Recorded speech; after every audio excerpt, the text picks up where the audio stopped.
Hi, I'm Cora. Today, I want to talk to you about something that quietly delays progress for many English learners. It's not a lack of vocabulary, and it's not grammar. It's the habit of waiting until English feels good enough before speaking. A lot of people understand more English than they think. They listen, they follow ideas, they recognize patterns, but when it's time to speak, they hesitate. Not because they don't know anything, but because they're afraid of sounding incomplete. So they decide to wait for a better moment, a stronger level, a version of themselves that feels safer. The problem is that English doesn't become comfortable before you use it. Comfort comes from use. Clarity comes from repetition. Confidence comes from experience, not preparation alone. Real English conversations are rarely clean or elegant. People pause. They adjust sentences. They simplify ideas. Communication still happens. That's how language works in real life, even for fluent speakers. When you wait for perfect English, you train silence. When you speak with what you already know, you train progress. Small sentences are not a sign of weakness. They are a sign that communication has started. You don't need long explanations to be understood. You don't need advanced structures to be respected. You need willingness. You need presence. You need permission to speak while learning. In this mini podcast, I'm going to help you release some of that pressure. We'll focus on using the English you already have, reducing anxiety, and shifting your attention from how do I sound to did my message arrive? If you want to build that habit with me, stay here. Subscribe to the channel and leave a short comment telling me where you're listening from. I'll be right here with you as we continue.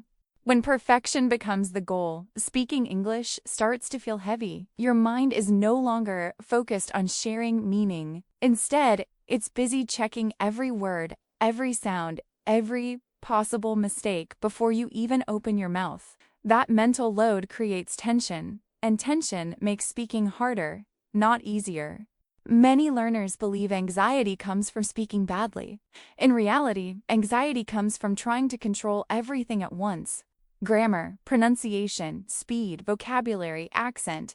When all of that competes for attention, your brain freezes. It's not because you're incapable. It's because the task became unrealistic. Language was never meant to be produced under inspection. Children don't learn by analyzing every sentence. They learn by trying, adjusting, and continuing. Adults often forget this and treat speaking like a performance instead of a process. Perfectionism also creates a false rule that mistakes are dangerous. Once that idea settles in your mind, every conversation feels risky. You stop focusing on connection and start focusing on self-protection. Silence feels safer than speaking, even when you know the answer. But silence doesn't reduce fear. It reinforces it. Each time you avoid speaking, your brain learns that English is something to be careful with. Over time, the anxiety grows stronger, even as your knowledge improves. What actually reduces anxiety is exposure. Small, controlled moments where you speak and survive the experience. When nothing bad happens, your nervous system relaxes a little. When you repeat this process, confidence grows quietly. This is why progress in speaking often feels slow at first. You're not only learning a language, you're retraining your emotional response to it. That takes patience, but it works. Perfectionism tells you to wait. Progress asks you to begin imperfectly. In the next part, we'll talk about how to shift your focus from accuracy to communication, and how that simple change can immediately make speaking feel lighter and more natural.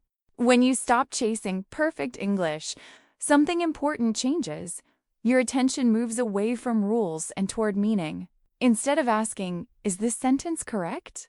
you start asking, "Will this person understand me?" That shift alone reduces pressure. Real communication is flexible. Native speakers simplify all the time. They pause, change words mid-sentence, repeat ideas, and correct themselves without drama. None of that stops the message from being understood. What matters is clarity, not elegance. Think about how you speak in your own language. You don't wait to form perfect sentences. You speak, adjust, and continue. English works the same way. Communication is built in movement, not in stillness. Many learners believe they need more vocabulary before speaking. The truth is, a small set of simple words can express a lot. I think, I feel, I want, I don't understand. Can you repeat? These phrases carry conversations further than complex grammar ever will. When you focus on communication, mistakes stop feeling like failures. They become tools. If someone asks you to repeat, you learn pacing. If they correct you gently, you learn structure. If they understand you even with errors, your confidence grows. This doesn't mean accuracy is unimportant. It means accuracy comes later. Fluency grows first through use. Accuracy sharpens with time and feedback. Reversing that order only creates tension. One practical shift helps here. Allow yourself to finish the thought. Even if the sentence feels messy, complete it. Finishing trains confidence. Interrupting yourself trains doubt.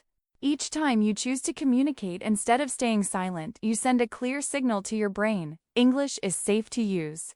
Over time, that signal becomes stronger than fear. In the next block, we'll talk about a simple, daily speaking habit that builds confidence without overwhelming you.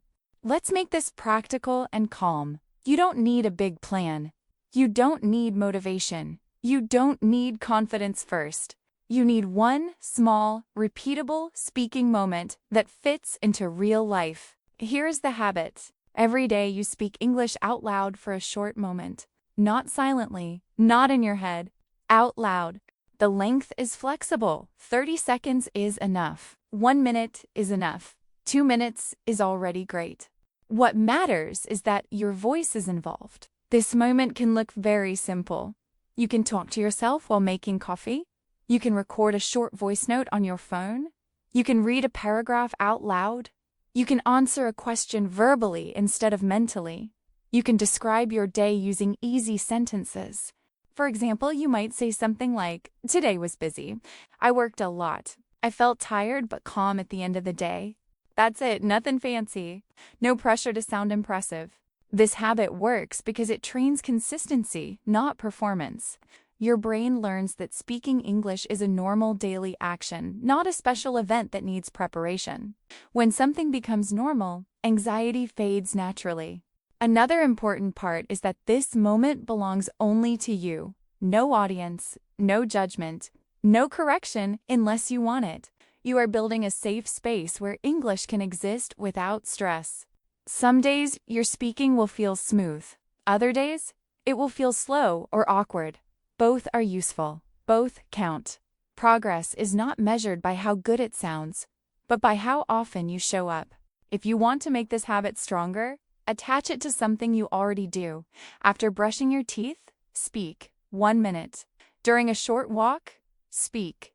Before bed, speak. Linking English to an existing routine removes decision fatigue. Over time, something quiet but powerful happens. Your mouth stops freezing. Your thoughts arrive faster. You stop translating every word. Speaking becomes less dramatic and more automatic.